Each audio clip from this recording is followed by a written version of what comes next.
अस्सलाम वालेकुम। आज मैं आप लोगों से शेयर करूंगी हल्दीराम की चटपटी मसालेदार मसाला सेंग भुजिया की रेसिपी। आपने छोटे छोटे पैकेट में बाज़ार पर मिलती है, तो आपने ज़रूर खाई होगी इस रेसिपी को, और बहुत ज़्यादा बनाने में आसान है। तो चलिए फिर बनाना हम शुरू करते हैं। सबसे पहले हमने यहाँ पर 200 ग्राम कच्ची मूँगफली लेना है। उसे अच्छे से हमें साफ़ कर लेना है। अब उसे हम डाल देते हैं एक बाउल में, और वज़न में देखेंगे तो ये 200 ग्राम है।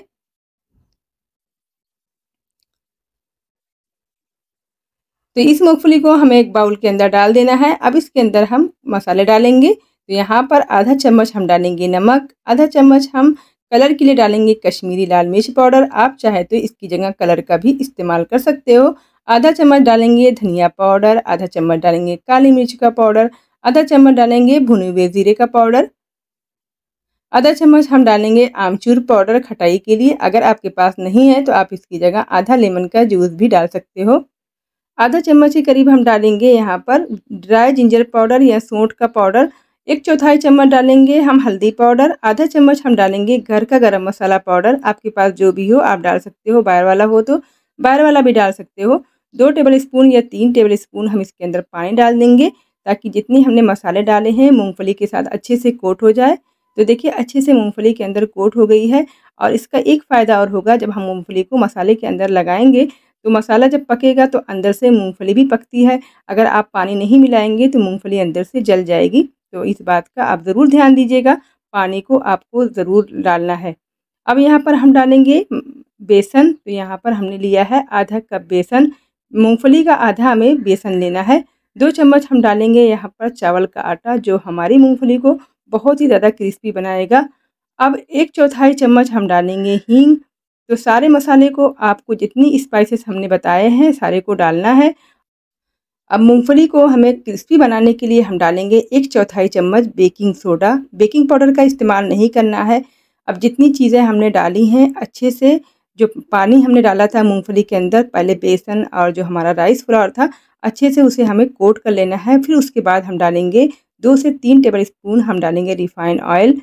तो यहाँ पर हमने ठंडे तेल का इस्तेमाल किया है, तेल को हमने बिल्कुल भी गर्म नहीं किया है।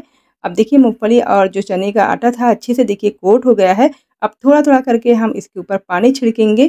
तो बहुत ज़्यादा पानी हमें एक साथ नहीं मिलाना है, नहीं तो जो हमारी मूँगफली का जो बेसन होगा बिल्कुल गीला हो जाएगा। तो थोड़ा-थोड़ा करके ही हमें पानी डालना है। आधा चम्मच या 1-1 चम्मच करके डालना है, तभी आपको अंदाज़ा होगा कि कितना पानी हमने इसके अंदर डाला है। वैसे मैं लास्ट में आपको बता दूँगी कितना पानी इसमें गया है। तो अच्छे से इसे हमें अच्छे से कोट कर लेना है, बिल्कुल हल्के हाथ से हमें मिलाते जाना है। अब थोड़ा-सा कलर कम लग रहा था तो मैंने आधा चम्मच कश्मीरी मिर्च और डाल दी है। आप चाहे तो इसकी जगह रेड फूड कलर भी डाल सकते हो। तो देखिए अच्छे से हमने मिला लिया है। अब इसे हम देखिए एकदम ये इकट्ठा हो गया अभी। फिर बाद में 15-20 मिनट के बाद जब हम इसे खोलेंगे, ढककर रखेंगे, फिर उसके बाद जब इसको हम देखेंगे तो ये बिल्कुल एकदम चिपचिपा हो जाएगा। तो देखिए एकदम गोला बन गया है और ये बिल्कुल हल्का चिपचिपा है। तब इसके अंदर हम इसको छुड़ाने के लिए, यानी एक-एक मूँगफली के दाने को अलग-अलग करने के लिए 2 चम्मच हम चावल का आटा और डालेंगे। यहाँ पर इस रेसिपी में कॉर्नफ्लोर का इस्तेमाल आपको बिल्कुल भी नहीं करना है।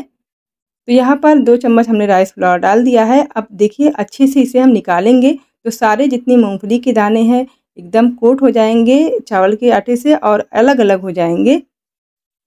देखिए कितनी आसानी से ये अलग हो गया है। अब हमें इसे फ्राई करना है, तो हम सबसे पहले हम लेंगे पैन और उसके अंदर खूब ज़्यादा सा हमें तेल डालना है। तेल में कंजूसी बिल्कुल भी नहीं करना है और अच्छे से तेल को हमें गरम करना है हाई फ्लेम पर। फिर उसके बाद फ्लेम को हमें लो टू मीडियम रखना है और हम एक मूँगफली डालकर उसमें अंदाज़ेंगे कि मतलब हमारी जो मूँगफली है अच्छे से पक रही है कि नहीं। फिर उसके बाद हम थोड़ा-थोड़ा करके हम मूँगफली को डालते जाएँगे। तो देखिए हमने सभी मूँगफली को डाल दिया है। 2 बैचेस में हम इसे फ्राई करेंगे। तो 1 सेकंड के लिए या 2 सेकंड के लिए हमें ऐसे ही छोड़ देना है फ्लेम को हाई करके। उसके बाद फ्लेम को बिल्कुल लो कर देंगे। तो ये देखिए एक भी कोटिंग निकली नहीं है। जैसे ही हमने मूँगफली को डाला था पूरी कोटिंग एकदम अच्छे से इसमें लगी हुई है। तो अब उसके बाद हम इसे उलट-पलट कर अच्छे से बिल्कुल धीमी आँच पे हम इसे सेकेंगे। फ्लेम को बिल्कुल हमें हाई नहीं करना है।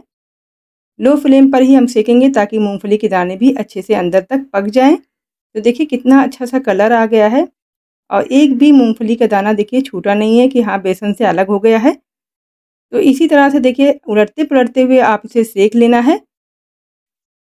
अब इसे हम निकाल लेंगे एक प्लेट में। इतनी ज़्यादा ये क्रिस्पी है, बहुत ही ज़्यादा ये क्रिस्पी बनी है। तो अब इसे हम एक-एक करके निकालेंगे। बहुत ही ज़्यादा आसान है और बहुत ही ज़्यादा ये बच्चे को आप स्नैक के तौर पर दे सकते हो या आप चाय के साथ इसे खा सकते हो। अब दूसरा बैच भी हम इसी तरह डाल देंगे। तो आप देखिए बहुत ही ज़्यादा आसान है, आप मिनटों में इस रेसिपी को बना सकते हो। तो पहले आप इसको जो फ्राई करने का तरीका है, पहले आप इसे हाई फ्लेम पर डालेंगे, फिर फ्लेम को हम लो टू मीडियम कर देंगे। उसके बाद फिर हम फ्लेम को लो करके बिल्कुल जब अच्छे से सेट हो जाए कोटिंग, तभी हमें चम्मच चलाना है।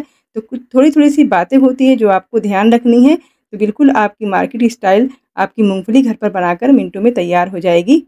तो सारी मूँगफली को हमने देखिए अच्छे से देखिए फ्राई कर लिया है। अब देखिए कितनी ज़्यादा क्रिस्पी है। अब इसके अंदर वापस से हम मसाला डालना है। तो मसाले को बिल्कुल गरम-गरम में ही डालना है। तो आधा चम्मच आमचूर पाउडर, आधा चम्मच काली मिर्च का पाउडर, आधा चम्मच हम डालेंगे काला नमक, आधा चम्मच डालेंगे हम रोस्टेड ज़ीरा पाउडर, आधा चम्मच डालेंगे तीखी वाली मिर्ची और डालने के बाद अच्छे से गरम-गरम में ही मसाले को अच्छे से लगा लेंगे। तो ये हमारी मसाला पीनट बनकर तैयार हो गई है।